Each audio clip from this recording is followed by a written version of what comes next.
दोस्तों नमस्कार, मैं दीपक गौतम एक बार फिर से आप सभी के समक्ष हाजिर हूँ। आज का टॉपिक है बजरंग बाण। पिछला मैंने ऑडियो बनाया था एक हॉन्टेड हाउस के विषय में, जिसमें मुझे काफ़ी लोगों ने पर्सनल लेवल पर मैसेज किए और उन्होंने बताया कि इस प्रकार की समस्या उनके साथ भी हैं। कुछ बोल रहे हैं कि उसमें से कुछ सिम्टम्स मैच करते हैं, कुछ नहीं, क्योंकि वो बेसिक लेवल की हो सकती हैं। कुछ लोगों के साथ समस्या इससे भी अधिक है, जो मैंने बताई है इससे भी अधिक है। तो लगभग सभी मुझसे उपाय पूछ रहे हैं कि किस प्रकार से हम इससे निजात पा सकते हैं। तो दो ही तरीके हैं। एक तरीका तो ये है कि आप उसको कीजिए, एक तरीका ये है कि आप अपना काम किसी और को दीजिए, कोई और आपके बिहाफ में करेगा। आपके बिहाफ में करने से मेरा मतलब है कि जैसे लोकल में आपके कुछ कल्टिस्ट होते हैं, तांत्रिक होते हैं, जिनके माध्यम से आप करवा सकते हैं। हालांकि ये काम भी बड़ा मुश्किल होता है, क्योंकि आज के टाइम में प्रॉपर तरीके से आपकी समस्या का समाधान करना लगभग असंभव है। लगभग बहुत ही कम ऐसे लोग हैं जो कर सकते हैं। ठीक है, तो ये भी एक उपाय होता है। और दूसरा उपाय बचता है कि आप खुद से ही वो कीजिए। तो जो लोग खुद से करना चाहते हैं वो कैसे करें? ठीक है, तो खुद से करने के लिए आपको खुद ही साधना करनी होगी, यानी कि आप बजरंग बाण का पाठ इसके लिए कर सकते हैं। ठीक है, हालांकि हनुमान चालीसा भी होती है, लेकिन हनुमान चालीसा एक अलग है। बट जब हम किसी एक पर्टिकुलर समस्या को लेकर, एक विशेष एक समस्या को लेकर जब हम बजरंग बाण का पाठ करते हैं, तब वो चीज़ बहुत ही तेज़ी से जीवन से निकल जाती है, वो समस्या निकल जाती है। अब इसका मतलब सिर्फ ये नहीं कि घर में अगर इस प्रकार की भूत प्रेत बाधा की प्रॉब्लम है तभी आप ये करें। इससे अलग भी अगर कोई भी आप समस्या में घिर चुके हों, शत्रु से आप पीड़ित हो, शत्रु आपके आसपास बहुत ज़्यादा हो चुके हैं, या फिर आप बहुत ज़्यादा नकारात्मकता से घिर चुके हैं, तंत्र मंत्र में घिर चुके हैं, या और भी बहुत सी चीज़ें हो सकती हैं जिसमें बजरंग बाण का पाठ किया जा सकता है। ठीक है, तो इसमें पाठ कैसे करना है, बहुत सिंपल चीज़ है। आपको बहुत जगह आपको मिल जाएगा कि किस प्रकार से पाठ करना है। फिर भी मैं आपको बता देता हूँ कि आपको हनुमान जी की एक फ़ोटो लेकर के आनी है, तस्वीर लेकर के आनी है, फिर एक मतलब मूर्ति वाली तस्वीर भी चलेगी और वैसी भी चलेगी, कोई भी हो। ठीक है, आपको किसी लाल कपड़ा बिछा करके किसी बाजोट पर पूरब दिशा की तरफ स्थापित कर दीजिए। अगर आपको दिशा का कोई इशू है, कई बार होता है कि आपका घर एक ऐसी सिचुएशन में होता है कि वहाँ पर आप नहीं कर पाओगे, तब आप दक्षिण दिशा को छोड़ करके आप किसी भी दिशा में स्थापित कर सकते हैं, मुख्य रूप से पूर्व या पश्चिम। ठीक है, तो इसमें आपने करना क्या है कि आप किसी भी मंगलवार या शनिवार से इसको स्टार्ट कर सकते हैं और मूर्ति स्थापित कीजिए।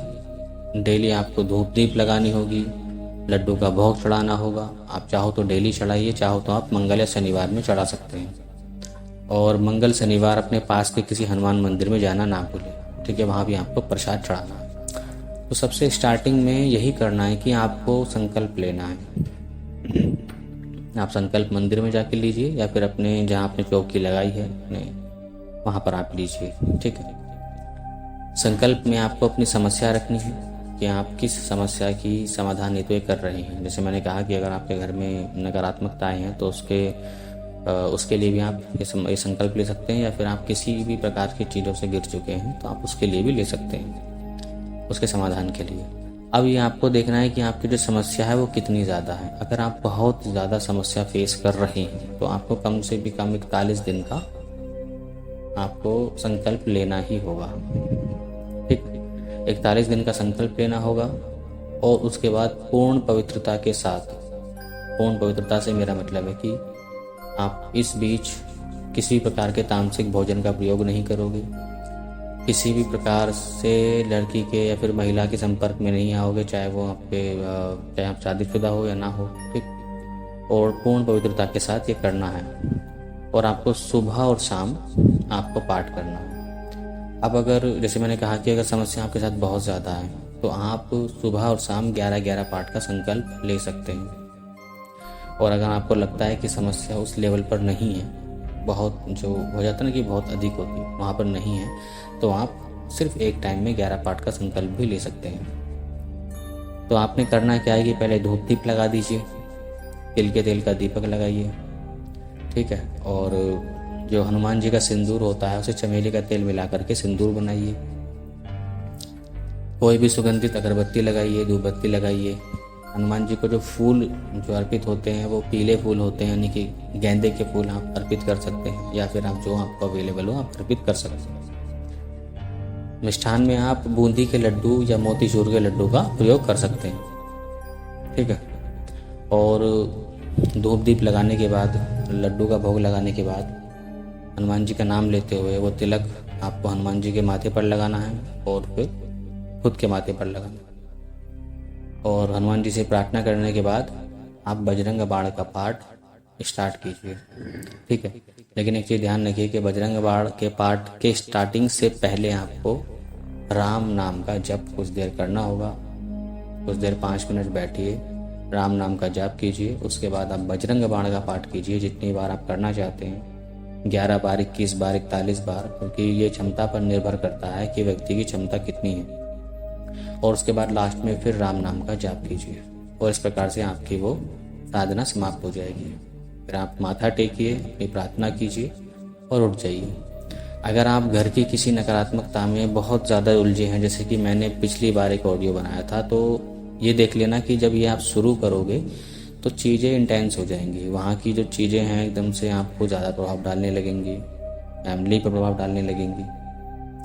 तो ये तो होगा ही, ये आप खुद से कीजिए, किसी से भी करवाइए। वो एक पॉइंट पर होता है कि चीज़ें बढ़ने लगती हैं, ठीक है, वो फेस करना ही पड़ेगा आपको। लेकिन आप अपनी पूरी श्रद्धा के साथ हनुमान जी पर एक छोड़ दीजिए कि मुझे बस आप ही जानिए, जो भी मेरे जीवन में समस्याएं घट रही हैं उनको सभी समाप्त आप ही कीजिए।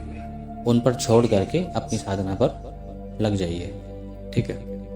और धीरे धीरे आप देखेंगे कि चीज़ें बढ़ेंगी भी, लेकिन फिर अचानक से आप एक हफ्ते से 11 दिन के अंदर आपकी वो चीज़ें कम होने लगेंगी, अगर बहुत ज़्यादा समस्या है तो, ठीक है।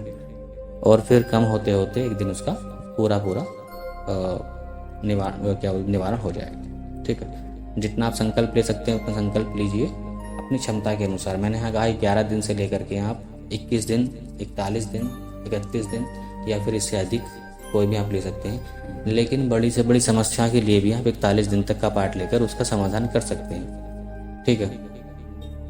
लेकिन एक चीज़ है कि काफ़ी लोग होते हैं जो डेली बेसिस पर उनको बजरंग बाण का पाठ करते हैं बिना किसी वजह के, तो वो ना करें। वो दरअसल होता क्या है कि बजरंग बाण का पाठ इसीलिए बनाया गया था तुलसीदास जी द्वारा कि जब एक बहुत ही ऐसी सिचुएशन आ जाए कि जहाँ पर कुछ काम नहीं कर रहा है, कुछ समझ नहीं आ रहा है, कोई साथ नहीं दे रहा, तब वहाँ पर ये किया जाता है, क्योंकि उसमें कहीं ना कहीं हनुमान जी को दुहाई दी जाती है राम जी की। अब यहाँ पर आप डेली बेसिस पर वो पाठ कर रहे हो, डेली बेसिस पर आप उनको दुहाई दे रहे हो, बट आपका संकल्प ही नहीं है, आप क्या चाहते हो ये कुछ कन्फर्म ही नहीं है, तो फिर आपको नहीं करना चाहिए। आप डेली बेसिस पर सिर्फ हनुमान चालीसा का पाठ कर सकते हैं या फिर हनुमान बाहुक का पाठ कर सकते हैं। हनुमान बाहुक का दुख दर्द के लिए होता है, जैसे आपके अंदर कोई समस्या है, कोई बीमारी है, कोई कष्ट है, कोई इंजरीज हो गई है, कुछ ऐसा कुछ होगा, आप पीड़ा से मुक्त होना चाहते हो तो उसके लिए कर सकते हैं। लेकिन डेली बेसिस पर हनुमान चालीसा हनुमान बाहुक का पाठ बजरंग बाण का पाठ नहीं करते हैं, ठीक है। क्योंकि जैसे मैंने कहा कि यहाँ पर एक वचन होता है, उनको कसम दी जाती है एक तरह से, जैसे शावर में दी जाती है। तो आप किसी एक मुद्दे को लेकर ही कीजिए कि भाई मेरा ये मुद्दा, या फिर आप कभी कभी होता है कि जीवन में कुछ चाहते आप हैं बट उसके लिए इतनी वो नहीं है कि मतलब आप उसके लिए बहुत लंबी चौड़ी साधना, लंबा चौड़ा वो उठा लें, तो आप उस संकल्प को एक बार सेट करके भी आप डेली एक पाठ भी कर सकते हैं। इससे भी आपका बहुत वो होगा। लेकिन संकल्प या फिर आपका इरादा, इंटेंशन बिल्कुल क्लियर होनी चाहिए। जब इंटेंशन नहीं होता है, बिना इंटेंशन के वो जाप करते हैं तो वो जाप कभी भी फलीभूत नहीं होता है। स्टार्टिंग में लाभ आपको दिखेगा, बाद में आपको लाभ नहीं दिखेगा, फिर नुकसान भी हो सकते हैं। क्योंकि उसका कारण यही है कि आप किसी एंटिटी को बार बार उसको मजबूर कर रहे हैं आपका कार्य करने के लिए, बट कार्य क्या है वो आपको भी नहीं मालूम, ठीक है।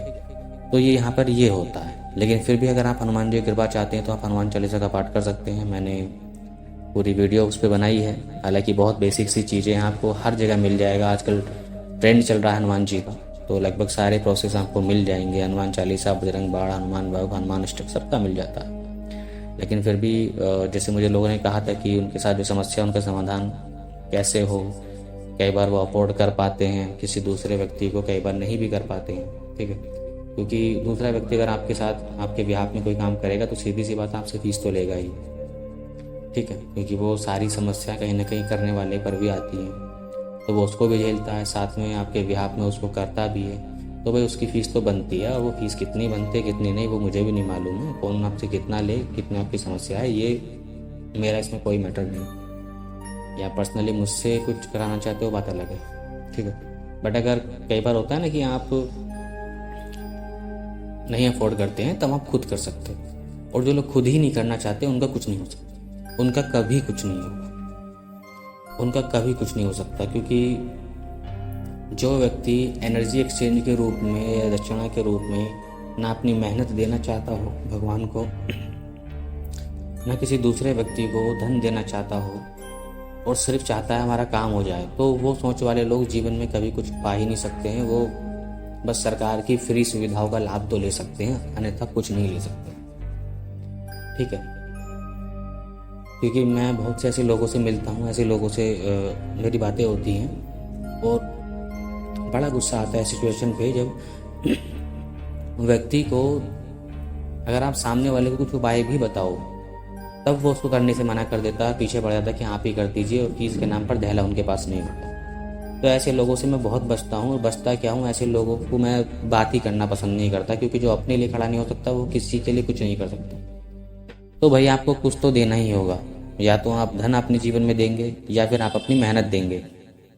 अगर आप कुछ नहीं दे सकते हैं तो सिर्फ समय और सिचुएशन आपसे लेती रहेगी, आपको दुख देती ही रहेगी, और अक्सर ऐसे ही लोग जीवन में बहुत परेशान होते हैं। तो जो लोग करना चाहते हैं कर सकते हैं, बहुत सिंपल प्रोसेस है। लाल कपड़ा आसन पे बिछाना है, मतलब उस पर बिछाना है। हालांकि रूल नियम तो बहुत हो सकते हैं, आप खुद भी लाल कपड़ा पहन कर बैठिए, आप खुद भी, लेकिन कंफर्टेबल जोन में बैठिए। इसमें बहुत ज़्यादा मतलब नहीं होता है कि आप काले कपड़े पहनकर बैठे हैं कि लाल कपड़े पहनकर बैठे हैं, कि आपका आसन काला है कि लाल है।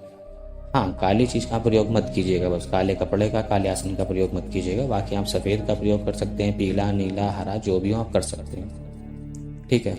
रूल्स तो बहुत हैं, अगर आप लगाना चाहें तो बहुत है, लेकिन हकीकत ये है कि कलयुग में आने के बाद बहुत से रूल से हम बच जाते हैं, ठीक है। वो समय अब नहीं है, आप अपनी अनुकूलता के साथ चीज़ें कर सकते हो और आपको वो लाभ भी देगी, ठीक है।